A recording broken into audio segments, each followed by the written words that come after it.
మెడ నొప్పులకి గల కారణాలు చూసుకున్నాం. అంటే మనం మెడ నొప్పులు అంటే మా పెయిన్ మేనేజ్మెంట్ సెంటర్ లో చాలా కామన్ గా వచ్చేవాళ్ళు మెడ నొప్పులతో వస్తుంటారు. సో ఈ మెడ నొప్పులకి గల కారణాలు చూసినట్టయితే ఒక 3-4 మెయిన్ గా ఫస్ట్ థింగ్ అబ్నార్మల్ పోస్చర్, రెండోది ట్రామా, మూడోది డీజనరేషన్, నాలుగోది ఏమైనా ఇన్ఫెక్షన్స్. సో అబ్నార్మల్ పొజిషన్స్ అంటే ఎస్పెషల్లీ సిస్టమ్ మీద వర్క్ చేసే వాళ్ళు కానీ ఈ మధ్య హైబ్రిడ్ వర్క్ కల్చర్ వల్ల ఇంట్లోంచి పని చేసినప్పుడు బెడ్ మీద కూర్చొని, సోఫా మీద కూర్చొని, కింద కూర్చొని అబ్నార్మల్ పొజిషన్ లో ఎక్కువసేపు వర్క్ చేసిన, ఆర్ మొబైల్ ఎక్కువసేపు అబ్నార్మల్ పొజిషన్ లో కూర్చొని చూసినా, అట్లా వంగి చూసుకున్నా ఈ మెడ నరాలు స్ట్రెయిన్ అవడము, అక్కడ ఉన్న చిన్న చిన్న మజిల్స్ అటు నుంచి పెద్ద మజిల్స్ అంటే ట్రెపీజియస్, స్పినస్ క్యాపిటస్ అనే మజిల్స్ ఉంటాయి. ఆ మజిల్స్ అన్ని ఓవర్ గా స్ట్రెచ్ అవడము, ఆ స్ట్రెచ్ అవడం వల్ల వాటి లోపల చిన్న చిన్న ఫైబర్స్ కట్టే చిన్న నాట్స్ ఫామ్ అవటము, ఇది ఒక కారణం.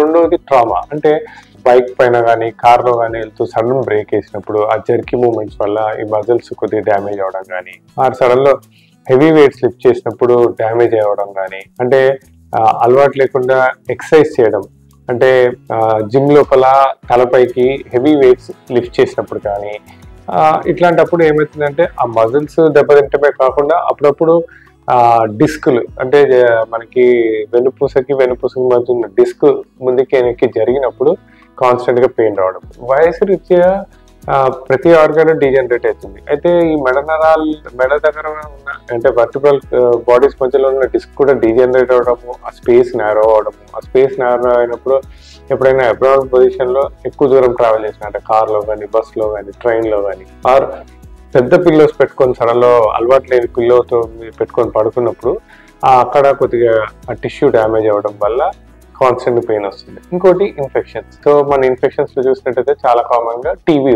అదే కాకుండా కొన్ని వైరల్ ఇన్ఫెక్షన్స్, కొన్ని అదర్ బ్యాక్టీరియల్ ఇన్ఫెక్షన్స్ లో కూడా ఇలాంటి ప్రాబ్లమ్స్ వచ్చే ఛాన్స్ ఉంటుంది.